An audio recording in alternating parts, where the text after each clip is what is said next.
Welcome friends. अब हम लोग स्ट्रक्चर्स के सेकेंड पार्ट में देखेंगे कि हम कैसे एक से अधिक वेरिएबल्स के साथ स्ट्रक्चर्स में काम कर सकते हैं। मान लेते हैं कि हमारे पास एक स्ट्रक्चर है जिसका नाम है टाइम एक्स और इसमें हमने तीन वेरिएबल लिए HMS, hour, minute and seconds के लिए, और यहाँ पे हमने स्ट्रक्चर को बंद कर दिया। इसके बाद हम अपना मेन प्रोग्राम बनाते हैं और यहाँ पे हम अपने स्ट्रक्चर के वेरिएबल को डिक्लेयर करते हैं टाइम एक्स T1 और इसकी कोई एक कांस्टेंट वैल्यू दे लेते हैं HMS की 2:10 हमने वेरिएबल ले लिया और एक वेरिएबल ले लिया T2। ठीक है, तो यहाँ पे बेसिकली हम क्या कर रहे हैं कि मल्टीपल वेरिएबल्स है हमारे पास, एक वेरिएबल ये रहा, एक वेरिएबल ये रहा, और भी वेरिएबल कोमा के साथ सेपरेट करके वेरिएबल दे सकते हैं। मान लीजिए हमने T3 भी ले लिया। ठीक है, अब हमने क्या किया कि इंटरनली T1, T2 और T3 को जो मेमोरी का जो एलोकेशन होगा वो सेम होगा HMS के बेस पे। T1 को, T2 को और T3 को HMS के बेस पे HMS HM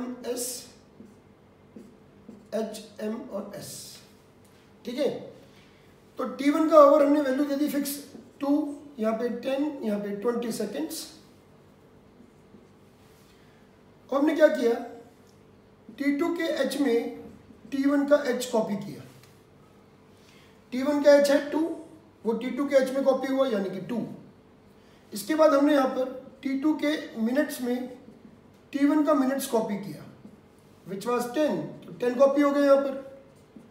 और T2 के सेकेंड्स में T1 का सेकेंड कॉपी किया यानी कि 20, तो यहाँ 20 हो गया। इस पूरे को जो हमने तीन लाइनों में लिखा है इसको हम एक लाइन में भी लिख सकते थे, अभी हम वो T3 के लिए कर रहे हैं। T3 equal to T1। जब हम T3 में T1 की वैल्यू डालेंगे तो पूरा स्ट्रक्चर कॉपी हो जाएगा यहाँ पे 2, 10 एंड 20। ठीक है, दिस इज अनदर वे। जो तीन लाइनों में लिखा है आपने, एक एक एलिमेंट्स को कॉपी करने से अच्छा है कि हम जब पूरा एलिमेंट ही कॉपी करना है तो हम ये लाइन ज़्यादा प्रेफरेबल है, इस लाइन को हम ज़्यादा प्रेफरेंस देंगे इस केस में। उस केस में आप इनको आप प्रिंट करवा सकते हैं जैसा आप प्रिंट करवाना चाहें। ठीक है, जैसे अगर मान लीजिए मुझे प्रिंट करवाना है तो I right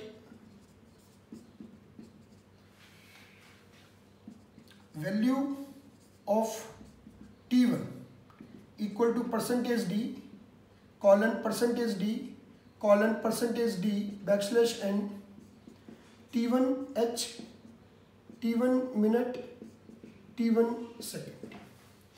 now it will do, इसका जो आउटपुट आएगा value of T1 equal to, यानी कि इसका जो आउटपुट आएगा that is value of T1 equal to, पहले %d पे वैल्यू प्रिंट होगी T1H यानी कि 2, उसके बाद कॉलन लगाया ताकि हमारा टाइम की फॉर्मेट में ही प्रिंट हो, फिर T1 का मिनट यानी कि 10, फिर कॉलन लगाया और फिर 20 यानी कि उसका सेकेंड प्रिंट हो। ये आउटपुट आएगा, दिस इज योर आउटपुट। ठीक है, ऐसे हम ये लाइन T2 के लिए और ये लाइन T3 के लिए भी लिख सकते हैं। सेम लाइन, बस T1 की जगह T2 कर देंगे और T2 की जगह फिर T3 कर देंगे। Value of T2 equal to %d colon %d colon %d T2.h T2.m T2.s और फिर printf value of T3 equal to %d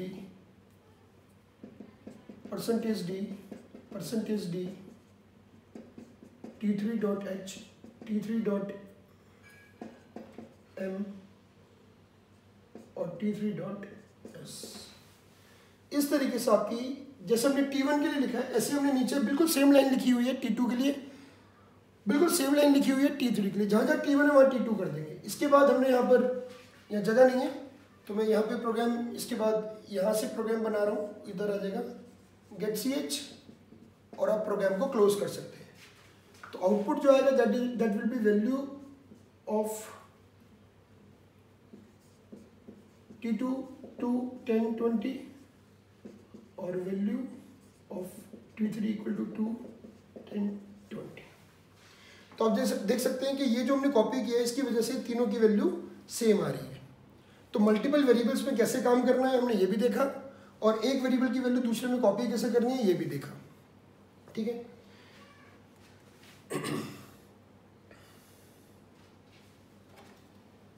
ठीक है। अब हम एक ऑब्जेक्ट मतलब एक वेरिएबल की वैल्यू इनपुट लेके देखते हैं कि इनपुट लेने के बाद उसको कैसे हम, जैसे हमने यहाँ पे वैल्यू फिक्स कर दी, अगर हमें इनपुट लेनी हो तो अब कैसे लेंगे देखिए।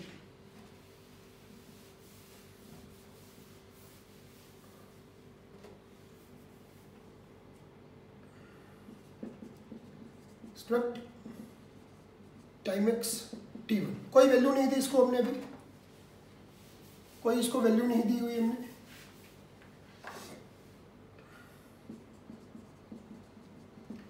यहाँ पे हम यूजर को मैसेज कर रहे हैं enter time in HMS format, our minute and second format, scanf %d। आप बीच में कॉलन लगा सकते हैं अगर आप कॉलन के साथ वैल्यू देना चाहें, वरना डायरेक्ट भी वैल्यू इनपुट करवा सकते हैं। %t1.h, %t1.minute, %t1.seconds। तो ये मेथड है इनपुट लेने का। इनपुट लेना स्वाभाविक है, जैसे हम इनपुट स्कैनर से लेते आ रहे हैं। बस आपको ध्यान रखना है कि हमने HMS को एक्सेस कैसे करना है T1 के थ्रू।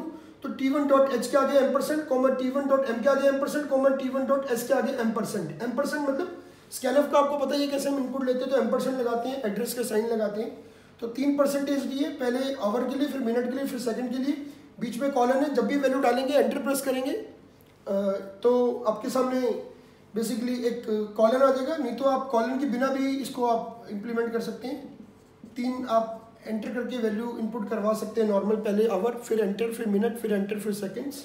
अब उसको प्रिंट करवाना है अगर मुझे, तो प्रिंट बड़ा सिंपल है, value of time T1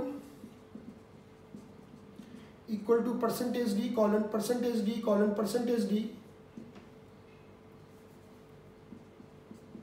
%d तो इनका मैसेज बन जाएगा और इसके आगे हम लगा देंगे, मैं दोबारा लिख देता हूँ उसको,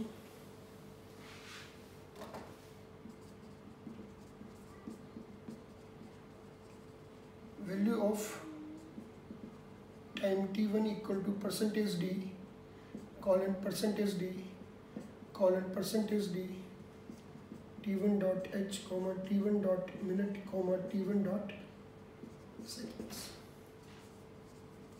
HCH प्रोग्राम क्लोज्ड।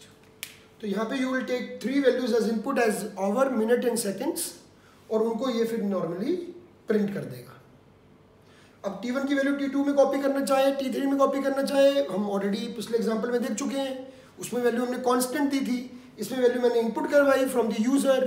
तो उसके आगे का सारा, अगर आपने इसी एग्जांपल में इसको इमर्ज करना है तो उसके आगे आप कर सकते हैं ऐसे कि T2 के अंदर आपने T1 की वैल्यू डाली और T3 के अंदर भी आपने T1 की वैल्यू डाली, और T2 और T3 को आपने ऐसे ही प्रिंट करवाया जैसे मैंने T1 को करवाया। सेम डिक्टो लिखना है, T1 की जगह T2 कर देंगे बस, और T1 की जगह T3 कर देंगे, तो थर्ड टाइम आपको प्रिंट हो जाएगा। तो इस तरीके से हम स्ट्रक्चर के एलिमेंट्स को इनपुट करते हैं, मल्टीपल वेरिएबल्स में काम करते हैं, मल्टीपल एलोकेशन देखा आपने, और कैसे हमने इनके एलिमेंट्स को एक एक एलिमेंट को कॉपी किया।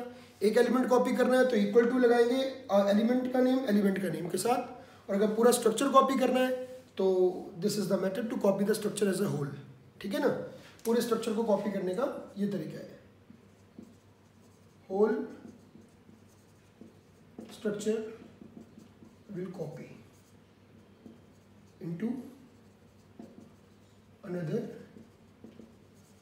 वेरिएबल। ठीक है, आई होप आपको क्लियर हुआ होगा कंसेप्ट। अगले पार्ट में स्ट्रक्चर्स के हम फंक्शन और एरे के साथ भी क्वेश्चंस करेंगे। ठीक है, थैंक यू।